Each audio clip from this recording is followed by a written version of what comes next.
Hello friends, welcome to Vinitha life style YouTube channel. நம்ம இன்னைக்கு பிரியாணி டேஸ்ட்டில் ஒரு தக்காளி சாதம் ரெசிபி தாங்க இன்றைக்கி நம்ம பார்க்க போகிறோம். இந்த தக்காளி சாதம் ரெசிபி கரெக்டாக நான் சொல்கிற அளவுகளில் செஞ்சீங்க அப்படின்னா சாப்பிட்றதுக்கு அப்படியே பிரியாணி டேஸ்ட்லேயே தாங்க இருக்கும். ஏன்னா அந்த அளவுக்கு சூப்பராக இருக்கும். குக்கரில் எப்படி குழையாமல் இந்த மாதிரி பூவாக உதிரி உதிரியாக செய்யலாம் அப்படின்றத நான் இந்த வீடியோவில் டீட்டெயிலாக சொல்லியிருக்கேன். ஸோ வீடியோ முழுவதும் நீங்கள் ஸ்கிப் பண்ணாமல் பார்த்தீங்க அப்படின்னா தான் இந்த வீடியோ உங்களுக்கு தெளிவாக புரியும். நீங்களும் ஒழுங்காக இதை செஞ்சு பார்க்க முடியும். ஸோ வீடியோ முழுவதும் நீங்கள் ஸ்கிப் பண்ணாமல் பாருங்கள். இப்போ நான் எடுத்த பிளேட்டில் வைக்கும்போது எந்த அளவுக்கு எனக்கு உதிரி உதிரியாக வந்திருக்கு அப்படின்றத மட்டும் பாருங்கள். ரொம்ப அதிக காரம் இல்லாமல் மைல்டாக சூப்பராக ரெடி பண்ணியிருக்கிறேன். இப்போ வாங்க இந்த ரெசிபி எப்படி செய்யலாம் அப்படின்றத நம்ம வீடியோக்குள்ளே போய் பார்க்கலாம். இந்த ரெசிபி எப்படி செஞ்சுன்றதை பார்க்குறதுக்கு முன்னாடி இப்போ தான் நீங்கள் நம்மளோட சேனலை ஃபஸ்ட் டைம் பார்க்குறீங்க அப்படின்னா நம்மளோட சேனலை சப்ஸ்கிரைப் பண்ணிவிட்டு பக்கத்தில் இருக்க பெல் பட்டனை கிளிக் பண்ணிக்கோங்க. அப்போ தான் நான் போடுற எல்லா வீடியோவுமே உங்களுக்கு உடனுக்குடன் நோட்டிஃபிகேஷனில் வரும். இப்போ வாங்க நம்ம இதை எப்படி செஞ்சேன் அப்படின்றத வீடியோக்குள்ளே போய் பார்க்கலாம்.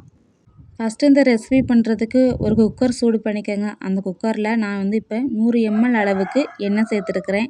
எண்ணெய் நல்லா சூடானதுக்கப்புறம் பட்டை, கிராம்பு, ஏலக்காய், கல்பாசி, சோம்பு இதெல்லாம் சேர்த்துட்டு நல்லா ஒரு தடவை கிண்டி விடுங்க. இது எல்லாமே இந்த ஸ்பைசஸ் எல்லாமே நல்லா பொரியட்டும்.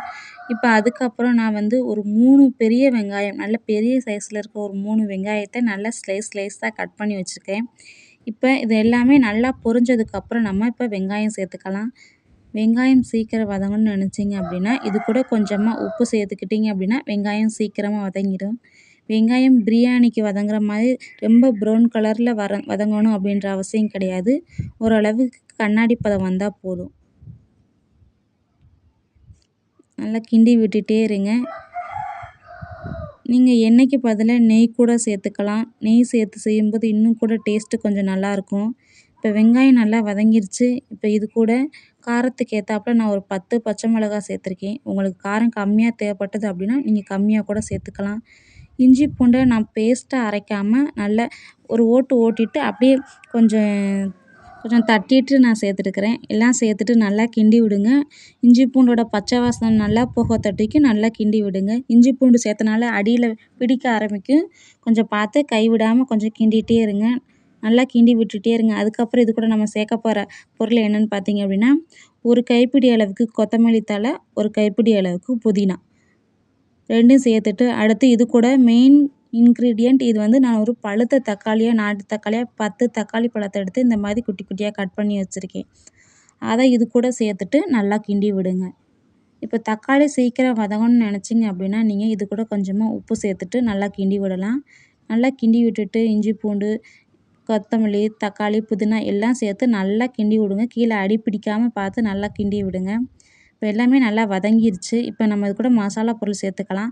நான் ஒரு 2 ஸ்பூன் அளவுக்கு மிளகாய் தூள் சேர்த்துக்கங்க.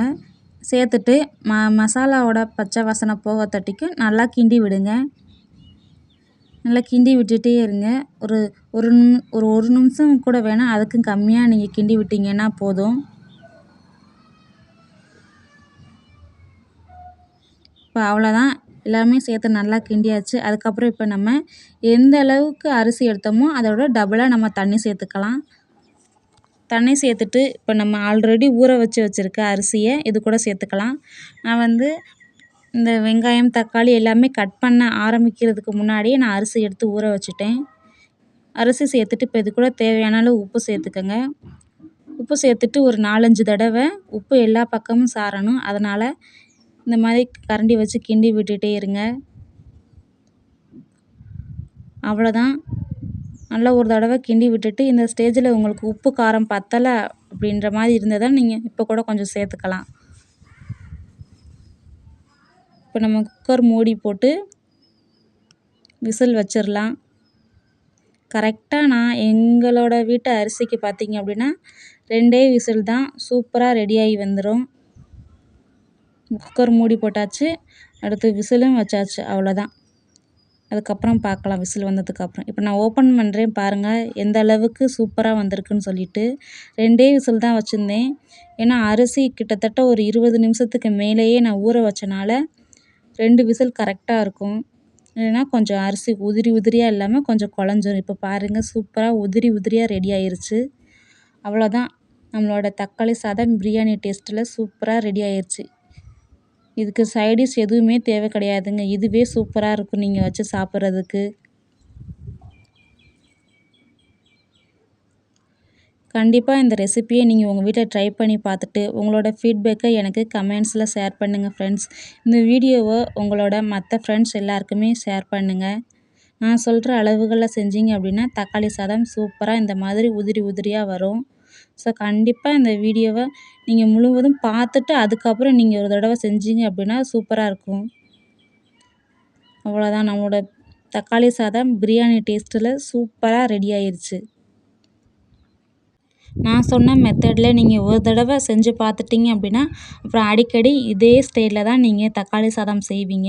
ஏன்னா அந்த அளவுக்கு இந்த தக்காளி சாதம் ரொம்ப சூப்பராக இருக்கும். ஸோ கண்டிப்பாக நீங்கள் இந்த ரெசிப்பியை உங்கள் வீட்டில் ட்ரை பண்ணி பாருங்கள். நீங்கள் ட்ரை பண்ணி பார்த்துட்டு உங்களோட ஃபீட்பேக்கை எனக்கு கமெண்ட் பாக்ஸில் ஷேர் பண்ணுங்கள்.